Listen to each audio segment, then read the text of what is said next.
they've worked on her style. She started it off more conversational, a little bit more like, sure, I hear you. Yeah, let's talk about that. You know, like, I'm not afraid. Seemed a little bit more relaxed. Wasn't having like too many weird cackles, et cetera, though it did come back. And all I could think was they've done work with her. She reportedly took 2 days off, almost full 2 days, to work on preparing for this thing. And so they massaged her. Somebody must have said, could you get a little bit away from vocal fry adjacent? Your voice is very grating. If you could try not to go into this higher octave, it would help.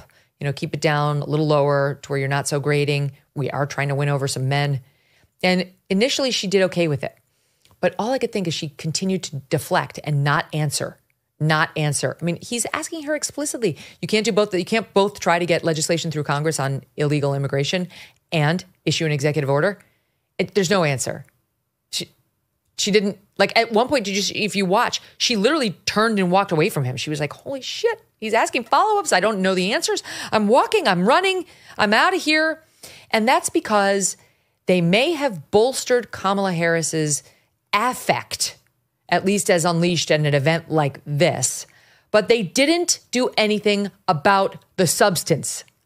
They are unable to train or educate her on substance, on actual problems facing America and possible policy solutions.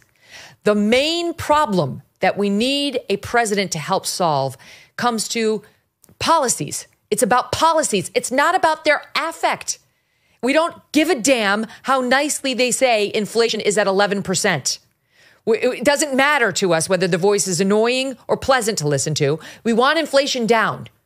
It doesn't matter to us whether she's come up with a new talking point about immigration. What we want is a real answer on why they did nothing about it for 3.5 years. Something that we could actually swallow as real and persuasive. So they focused all on the looks and not at all on what's going on underneath, which is why I asked my team to pull this clip from Poltergeist. You son of a bitch, you moved the cemetery, but you left the bodies, didn't you?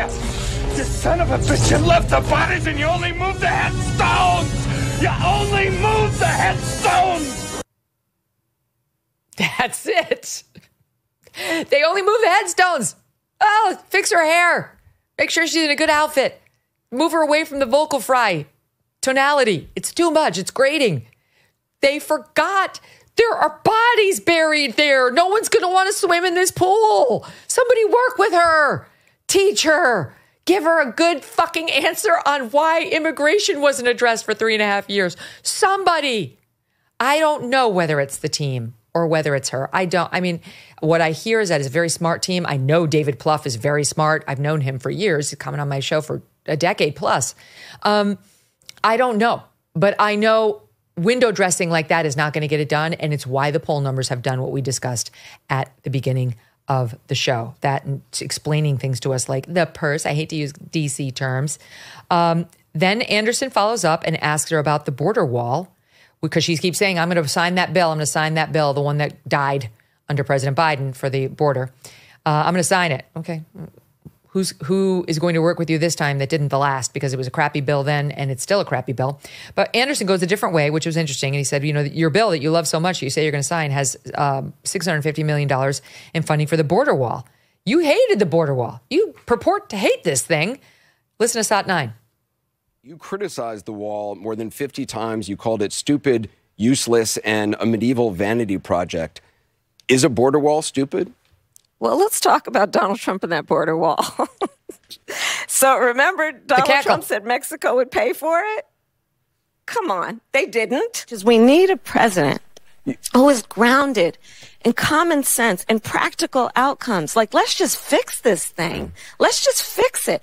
Why is there any ideological perspective on it? Let's just fix the problem. To fix the problem, you're doing this compromise bill. It does call for $650 million that was earmarked under Trump to actually still go to build the wall. I am not afraid of good ideas where they occur. So you don't think it's stupid anymore? I think what he did and how he did it did not make much sense, because he actually didn't do much of anything. I just talked about that wall, right? We just talked about it. He didn't actually do much of anything. But you do want to build some wall. I want to strengthen our border. You only moved the headstones. All the bodies are still sitting there. They're going to pop up in the pool unless we do something about the actual problem here, sir. Sir, who built this community on top of a graveyard that had a pretty location. You moved headstones and you left bodies. And now we have to deal with these problems because you only fixed the window dressing. That's the problem. She doesn't know what she's supporting a border wall that she said was a medieval vanity project. It was stupid and useless. Nobody prepped her on that. She was caught flat-footed. It was obvious to all of us. We need more than the headstones. They moved on to a classic question you get in every job interview and usually in every presidential interview about weaknesses, one's weaknesses. This is meant to humanize you. You're supposed to say something self-deprecating. We've been through this before. She doesn't do it. She can never do it because she has no self-confidence. If you have confidence, you can easily say, here are numerous weaknesses I have. Think about somebody like Tucker when he comes on the show. He's the most self-deprecating guy ever. He's jumping on every grenade, taking responsibility for everything, even the stuff it's probably not even his fault. It's me and that was bad and I apologize. That's a sign of a confident human being who knows who he is. She's exactly the opposite.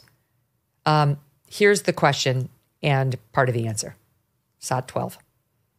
What weaknesses do you bring to the table and how do you plan to overcome them while you're in office?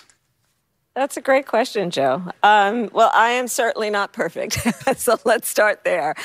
And I think that... Nervous laughter.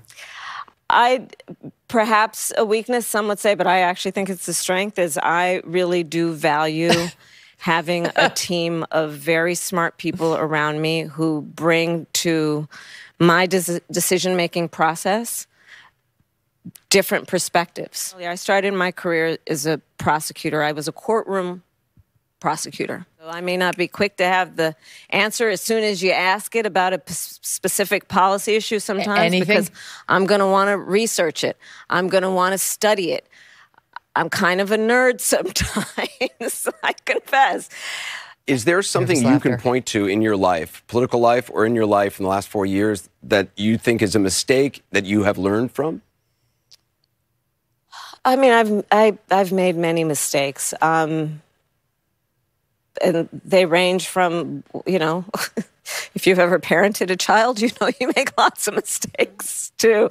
In my role as vice president, I mean, I've probably worked very hard at making sure that I am well versed on issues, and I think that is very important. It's a mistake not to be well versed on an issue and feel compelled to answer a question. Mm-hmm.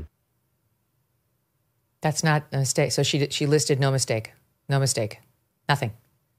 The very first answer was here is something that other people say is a weakness, but I think it's a strength. My weakness is my strength, which reminded this. That's why I asked my team to pull this movie clip from Jumanji. Strength is my weakness. Hey, quick question. How is strength my weakness? Somebody explain that to me. Good question, Kevin Hart. It's so sad. She doesn't, I don't know. This is psychological and probably beyond the pale for what I am capable of doing. But when you grow up without a strong father figure, and I don't know how present her father was in her life. It doesn't seem like they are very, very close or that he was present when she was up in Montreal.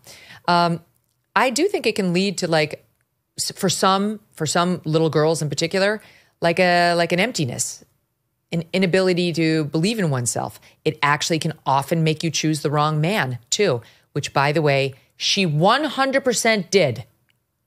She did. She didn't get married till later in life, and she settled on this guy. And by the way, we'll have to get to it tomorrow because we have too much today, but the accuser of Doug Emhoff has now done a first-person recitation of what happened to her in the Daily Mail today. Highly recommend you go and read it. We'll get into it tomorrow. We have more time. With the holidays approaching, here's a gift to make your loved ones feel special. Cozy Earth. This year, wrap your family in ultimate comfort and enjoy peaceful nights, starting with the right sheets. Cozy Earth's bamboo sheet set offers everyday luxury everyone will love. It's the gift of unparalleled comfort, making every night a serene escape. For holiday pajamas, Cozy Earth's women's bamboo pajama set and men's pajamas are must-haves. They're stylish, super soft, and perfect for cozy mornings or lazy evenings by the fire. What sets Cozy Earth apart? Their temperature-regulating fabrics keep you cool and cozy, plus they offer a 10-year warranty, so these gifts will last for many holidays to come.